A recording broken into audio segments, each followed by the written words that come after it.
que nós temos aqui nesta civilização do Vale do Indo? Nós temos vários selos que foram descobertos também na década de 20 pelo arqueólogo John Marshall, 1920, 21, por aí. Nas escavações nestes locais, ele e a equipa dele encontraram estes selos que vocês têm aqui, o M1186 e o M304. Pronto. E é com base neste selo, mais aqui o 304, que muitos indivíduos vêm, então, afirmar que o que aqui está é um yogi. Porque está numa postura quase de meditação, isto é uma postura de yoga, depois dizem que tem aqui três faces, e depois dizem que é o Brahma, o Vishnu e o Shiva, ele está a olhar para 3 sítios, e portanto era um yogi. E mais, é o rei dos animais, porque tem aqui uns chifres, quase uma coroa, e portanto tem aqui também animais, um tigre, um búfalo, um rinoceronte. E com base nesta especulação, nesta simbologia, digamos assim, faz uma interpretação extensiva dizendo, ok, está aqui o primeiro yogi.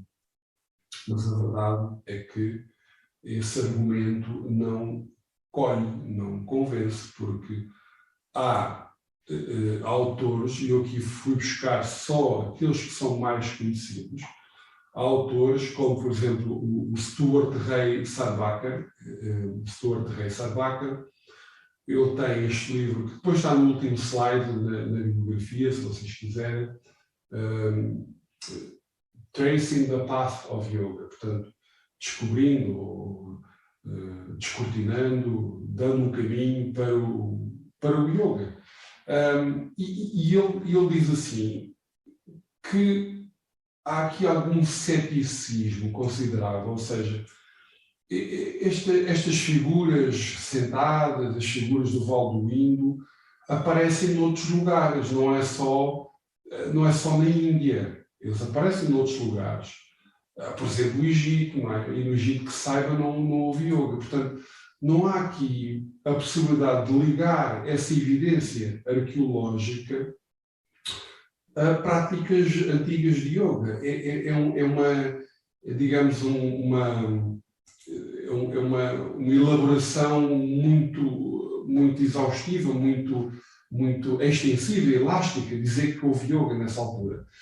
Também há aqui 2 historiadores, o James Mallinson e o Mark Singleton, que escreveram o livro Roots of Yoga, e eles dizem mesmo que a mais antiga definição que nós conhecemos sobre yoga vem num dos Upanishads, é o Katha Upanishad, que provavelmente foi escrito no século III antes da Era Comum. Ou seja, cá está, portanto, a definição de yoga. Isto é um diálogo entre o Nachiketas e o Yama, o deus da morte, porque tem vários desejos. O Nachiketas tem um jovem, vai ter com o Yama, o deus da morte, depois ele tem direito a satisfazer desejos, ele pergunta-lhe o segredo da reencarnação, da vida e da morte e tal. E depois o Yama começa a contar então, uma história e diz, olha, o que tu aprendeste agora foi yoga. Portanto, o yoga aí é quase uma passagem de um estado para o outro. E é aqui, neste Upanishad, então, que há, de acordo com o Mallinson e Singleton, uma definição de yoga. Por exemplo, os guerreiros antigos, nesta altura, os guerreiros moribundos que estavam na guerra e que depois, quase a morrer, chamava-se yoga ao facto de eles transferirem a sua consciência para o sol. Portanto, abandonavam o corpo, transferiam o seu espírito para o sol e isso era yoga. Portanto, é um dos significados da palavra yoga. Depois, nós temos também outros autores que vão muito nessa linha de dizer que este selo, que é no fundo o Proto-Shiva, não é propriamente um arquétipo de um yogi. Nesta cultura arapiana, da Arapa, portanto, não se pode concluir. Isto porquê? Porque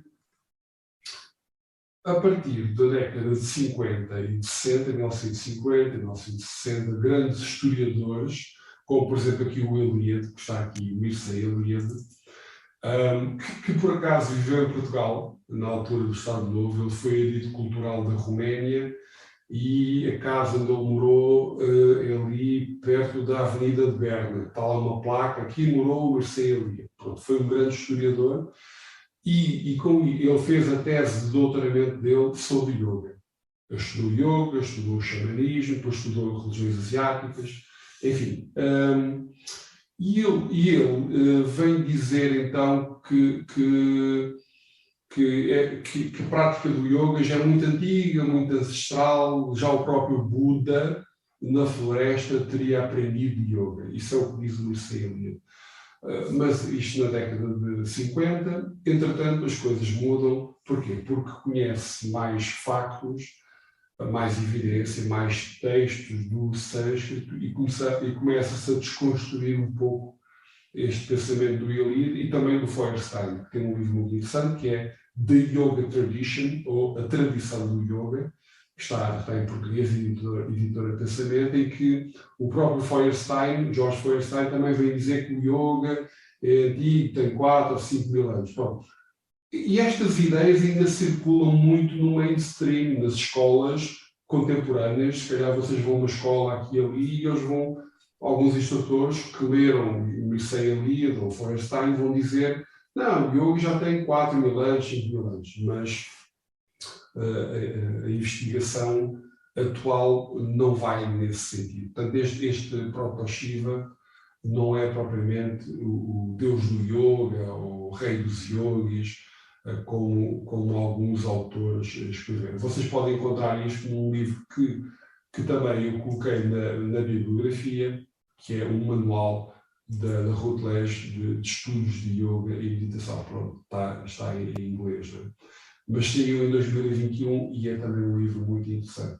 Portanto, um outro autor, o Samuel, que é inglês, ele diz que a única conclusão é que, de facto, nós não sabemos como é que vamos interpretar esta figura que vimos há pouco, esta figura do selo de Shiva, e depois também, até porque a linguagem do Vale do Indo ainda hoje não foi desencriptada, ainda hoje não é compreendida, ou seja, e há autores que dizem, bem, se calhar não era uma linguagem, são símbolos. Eles faziam imagens, um bocado como o homem do Paleolítico e das cavernas, fazia algumas imagens, mas não havia aqui propriamente um sistema de comunicação. Estes símbolos não são uma comunicação que se possa entender uma mensagem.